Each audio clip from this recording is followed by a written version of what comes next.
All right. Hi again. This is part two on the present state of new African slash Black crisis in Amerika. I'm just going to jump right into it. So let's go. This is Anthony Racing. I am astounded by the complexity and subtlety of your artwork.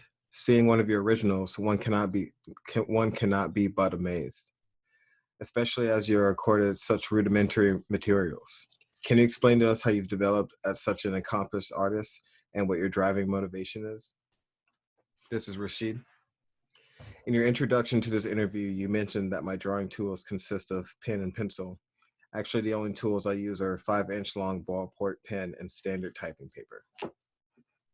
While I appreciate the compliments I often receive on my art, which acknowledges that it reaches people on more than a superficial level, I think we all have particular skills and talents or can develop them. And if driven by a certain level of determination, we can evolve them to exceptional levels. My art is driven by my determination to contribute what I can towards educating and inspiring the common people to collectively build the struggle to crush imperialist oppression, which is the cause of all other forms of social oppression. A major front in this struggle, as I've already pointed out, is the cultural front. This front, which relates directly to raising the consciousness and resolve of the masses, must directly challenge and counter the dominant bourgeois culture, which reflects and promotes the corrupt values of capitalism and conceals and stifles mass culture. Art, imagery, and sound is a major form of cultural expression. With my art, I aspire to produce images whose quality is both aesthetically pleasing to capture and hold the eye and emotions while educating, even if only initially on a subconscious level. The vast majority of people are effective decision makers rather than cognitive decision makers, meaning they base decisions more on emotion than calculated reason. This is especially the case in a society like this, where the reasoning faculties of the masses are kept in suspended animation.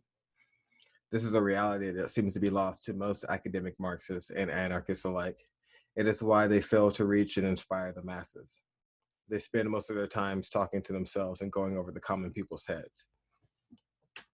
The ruling class realizes this and, in fact, promotes forms of education that basically train the people to function on a spontaneous emotional level rather than cognitively. The masses of Americans function without thinking much at all. This is why the capitalists are so successful at manipulating public opinion through media that is targeted almost exclusively at the basest and most primitive emotional levels. They don't call their communications media an entertainment industry for nothing. So a big part of our struggle is, as George Jackson recognized, to teach people how to think instead of what to think. This is a struggle carried out in the ideological and educational fields, and is targeted at awakening the conscious mind. Whereas artistic imagery both captures and informs the emotions. Many may be unwilling or unable yet to grasp the ideas in print or spoken word form.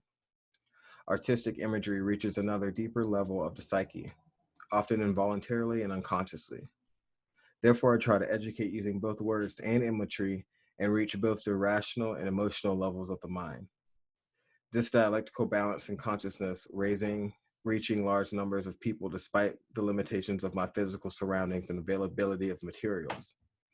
In fact, my art has been copied, circulated, and seen by people on a vastly larger scale than my writings. Art makes knowledge accessible across class, race, gender, educational, and state boundaries. I'm also a particularly determined person. When I commit to something, I invest my all into it, often to the point of exhaustion or injury. We all have that capacity, just where our interests lie and where we are motivated to invest our energies. I'm no different from anyone else. I'm not really exceptional. Most people's limitations are self-imposed. The reason of self-doubt or the reason of self-doubt or lack of interest, the same factors I believe are behind new Africans and other oppressed peoples having remained oppressed for so long. We've been conditioned to doubt ourselves and our ability to overthrow our oppressors, or we're distracted to the point of lack of interest in pursuing liberation. I don't doubt myself, although I often question myself and self-criticize, and by extension, I don't doubt the masses, because I know that I have the same capacity to do what anyone else can. It just requires correctly analyzing problems and devising correct solutions. This awareness is what often allows me to devise correct solutions. This awareness is what often allows me to devise ways to counter or overcome adversity and maneuver around external restraints. We've been so conditioned to self doubt and therefore have become so consumed with idealizing others that we forget that we can become or do the same things. For example, since 2006, as a part of a campaign of repression, I've been indicted on some 16 criminal charges, 3 times for attempted capital murder of a prison guard. In each case, I represented myself and got the charges either withdrawn or dismissed. That's pretty much unheard of, but I didn't approach these cases with self-doubt. I know I have just as much sense as any lawyer, and with the right tools and time can just as well defending myself. Plus, I planned ahead. Before all this came down, I'd already spent years collecting potential legal materials and learning law. This is how I approach most problems. I study, critically analyze material conditions, and evaluate what others have done and what I've done. I investigate mistakes and successes, looking at things from both sides, pro and con, and I search for a play in the joints. I use what tools I have at hand and I improvise. I've done this for so long that it's become natural. In this regard, I was a Marxist. I practiced dialectical materialist long before I even heard of Marx, Engels, Lenin, or Mao. Studying them just gave me more clarity and a philosophical ideological explanation of my practice. And my practice, like genuine Marxism, Leninism, Maoism, is anything but dogmatic and mechanical. As you recognize, I get results. It all boils down to applying practical judgment, determination, flexibility, and also audacity, the will to act, to change material conditions. And the scientific approach to solving problems is why Mao called dialectical materialism a living science. This is why intellectuals and academics who've become conditioned to trying to solve problems inside their head instead of in the real world don't comprehend Marxist theory and can only perceive it mechanically as a dogma. And I'm determined. The struggle means a great deal to me. So I'll find ways to contribute my best to it, period, until I stop breathing. That's what I'll do. I suppose I've always had an inclination towards art, but never much pursued it. As a child, I used to draw, although infrequently. While I was never consistent with it, I could just do it at will. Unlike a lot of natural artists I've known who have to be in a certain mood. Between 1990, when I began my present term of imprisonment, and 2001, I probably drew no more than 15 pictures total. It wasn't until I began studying the struggle that I really set into drawing regularly, creating images that express the depicted themes of struggle and oppression and those who organized against oppression, which continues to develop, as does, I feel, the quality of my art. This is Anthony Rayson. You've poured a lot of your energies lately into building up your Panther prison chapter. Can you tell us what the main tenets are, who the principal activists are, and what you hope to achieve, and how it relates to other Panther formations and other anti-imperialists? Rashid. Yeah, the new African Black Panther Party prison chapter has been my main energy focus since Comrade Shaka Sankofa Zulu and I co-founded it in 2005. The major tenet is Pantherism, as elaborated by the original Black Panther Party during its most revolutionary stages. Specifically, Pantherism is revolutionary New African Black nationalism, Pan-Africanism, and proletarian internationalism illuminated by the science of revolution, historical and dialectical materialism. We identify with the BPP because in our analysis it was, when at its best, the most revolutionary and successful organization on America's left and made the greatest all-around gains for New Africans in our struggle against national oppression and white supremacy. Before the BPP was split into 2 factions by government attacks that left each pursuing opposite erroneous lines, one of ultra-leftist militant reaction and the other of rightist reformism, the BPP was breaking new ground and building a struggle for revolution in America. Through applying historical dialectical materialism, we aspire to rebuild the BPP, learning from and applying the lessons of its advances and mistakes and learning from the lessons of the struggles of today. Especially, we are focused on studying and correcting its errors because we are determined that this time we shall win.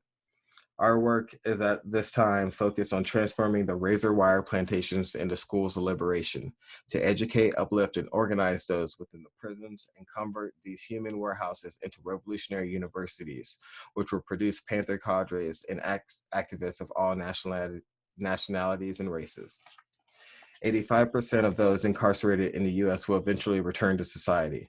Our goal is to see many of them empowered to return to their oppressed and poor communities and play a role in transforming them into revolutionary base areas. The next step is to replicate this process on an international level. At this point in time, we have party collectives in many US prisons, but unlike other formations, people can't just join our party, but are instead recruited based upon proven commitment to the struggle, and they must adapt and adhere to our rules of discipline and 10-point program. This is required because we fully understand that talk is cheap, and that many folks who claim aspirations and dedication to push the struggle forward don't have a full understanding of or the resolve to sustain the difficulties of the work, the hardships, and the self-sacrifice that is required. Some who approach us will be working for the enemy. So we're setting it up so that commitment and sincerity must be proven through service in a mass organization like the New African Service Organization before a candidate is recruited into the party. Just a quick thing, the New African Service Organization is now officially the United Panther Movement.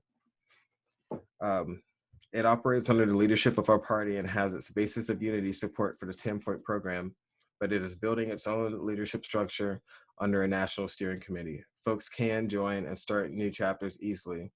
It operates on democratic principles as opposed to democratic centralism, and we seek to include a wide spectrum of ideological and political orientations within this organization.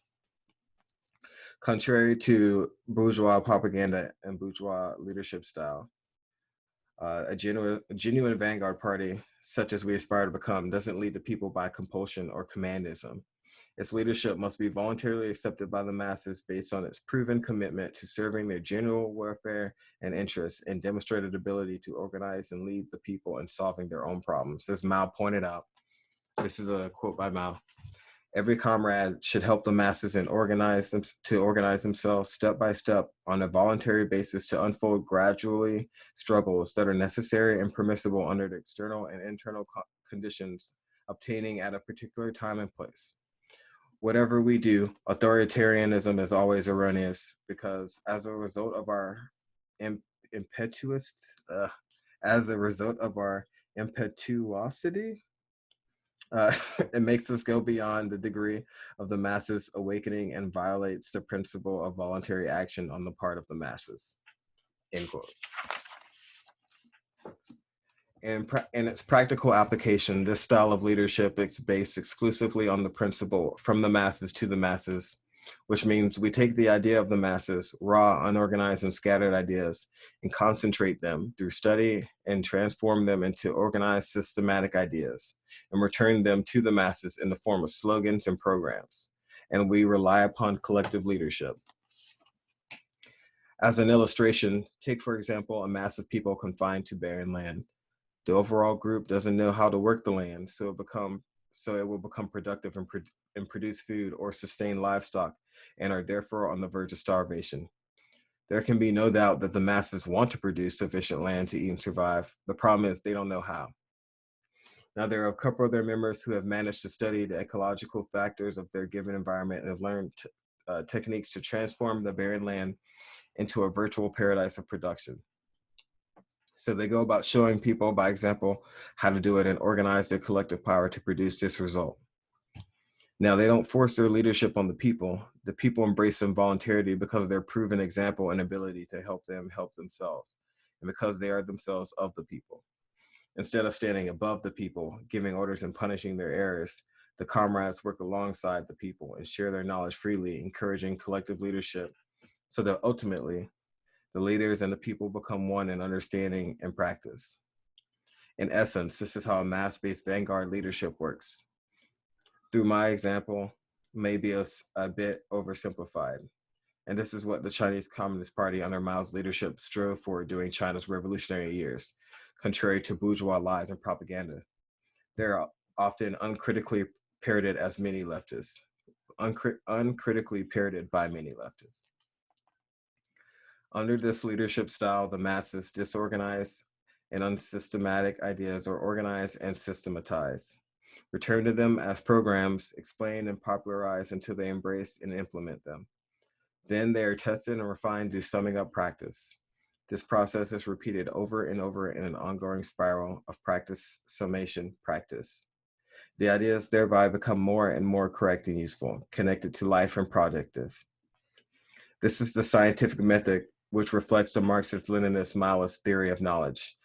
Through proof of its correctedness in theory by practice and serving the people, the party continually earns the support and confidence of the masses. It makes no claim to leadership except by the consent of the masses it serves.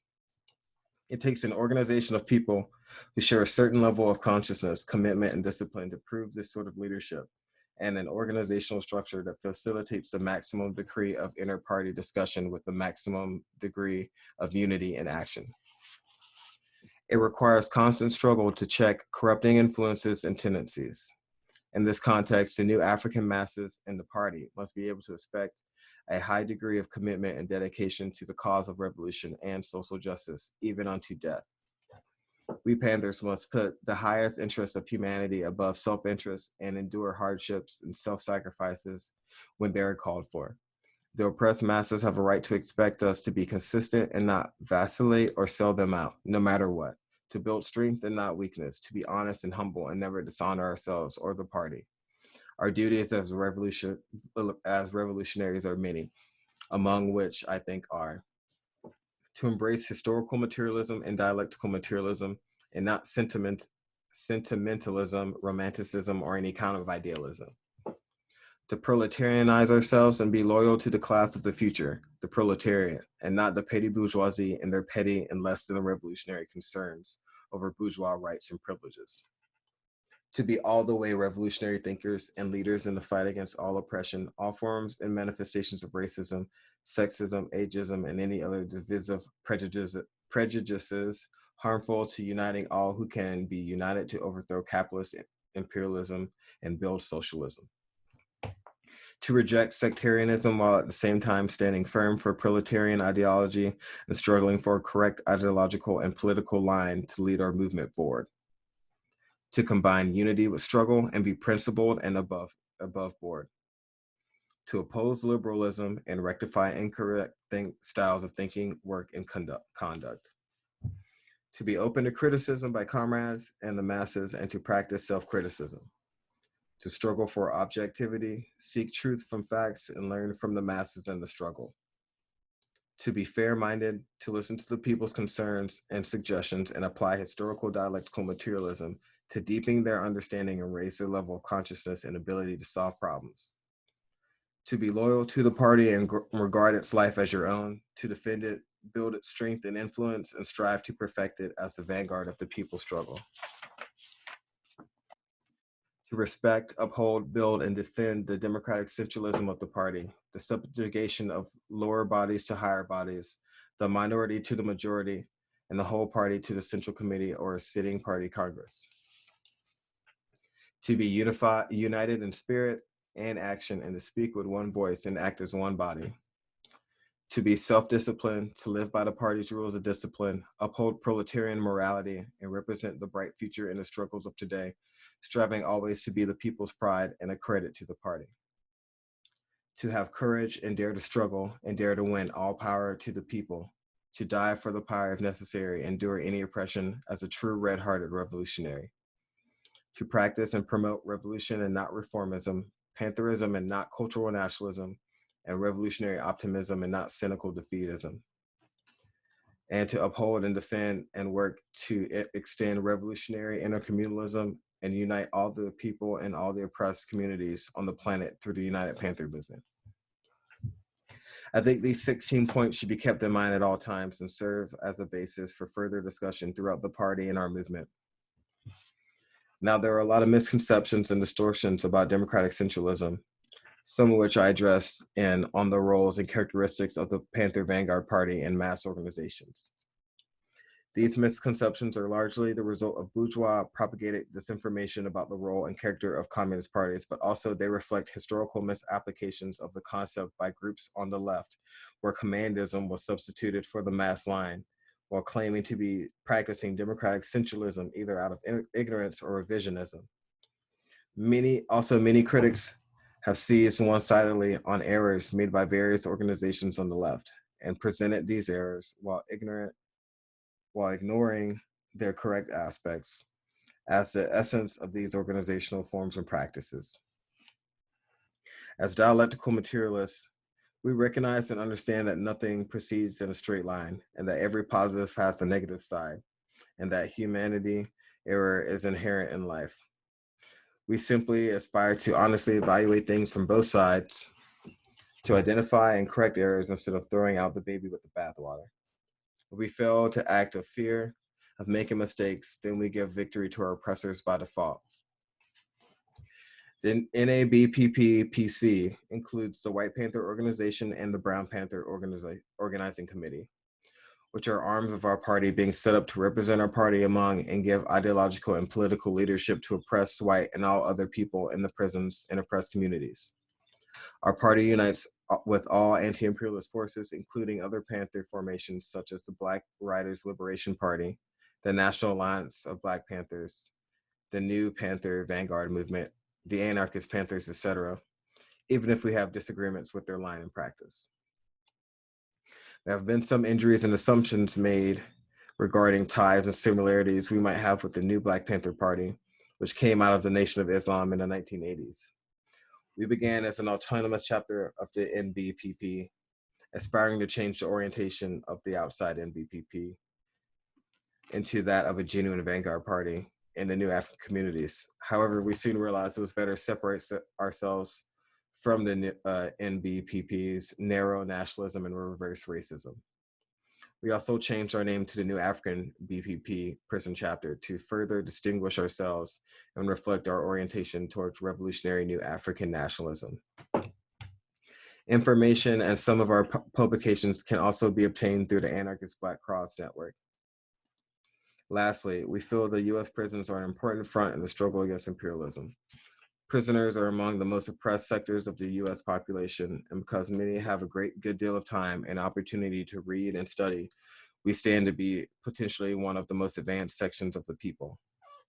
This is why prisons are sometimes called the poor man's universities. Comrade George Jackson once stated that only two types of people ever leave these concentration camps, the rebels and the broken. But there's one other type he overlooked, namely the revolutionaries. The oppression inherent in the expanding human warehouse by nature breeds rebels, but infused with proletarian revolutionary theory, prisoners can make the qualitative leap from rebels to revolutionaries. Comrade Lenin said, "Without revolutionary theory, there can be no revolutionary movement." And it is these revolutionary prisoners who, upon their release, can hit the streets like paratroopers, joining and building the outside movement to educate, organize, and lead the less advanced masses in determined struggle to deal with this dying capitalist imperialist system, the coup de grace. We don't plan to build our Panther movement just in the US, but wherever poor and oppressed Black people and all oppressed people are concentrated throughout the world, we plan to build WPO wherever there are concentrations of poor whites, and BPOC where all other poor and oppressed brown people are concentrated. Half the world's people now live in urban settings, jammed together in urban slums or shanty towns, and we aspire to transform these revolutionary Panthers base areas throughout the global capitalist empire. We aim to create and build people's power from the grassroots up and to organize serve the people survival programs, people's security forces, and liberation schools. And we aim to link these urban revolutionary base areas into an intercommunal network through the party and our own media and United Panther movement. Between our work in the prisons and oppressed communities, we aim to raise up a revolutionary generation schooled in the science of revolution, trained and tested in class struggle throughout the party and the mass organizations so that we will not be dependent upon petty bourgeois intellectuals to lead our revolutionary movement. There will, of course, be a role for these types who are willing to commit class suicide and dedicate themselves to becoming all the way revolutionaries and remote themselves to adopt the class stand of the revolutionary proletariat. Right, I'm going to stop right there. I think that was really good. There was also a lot of stumbling over words, so for that, I apologize. Thanks for hanging in there with me. Catch me later for part 3. All power to the people.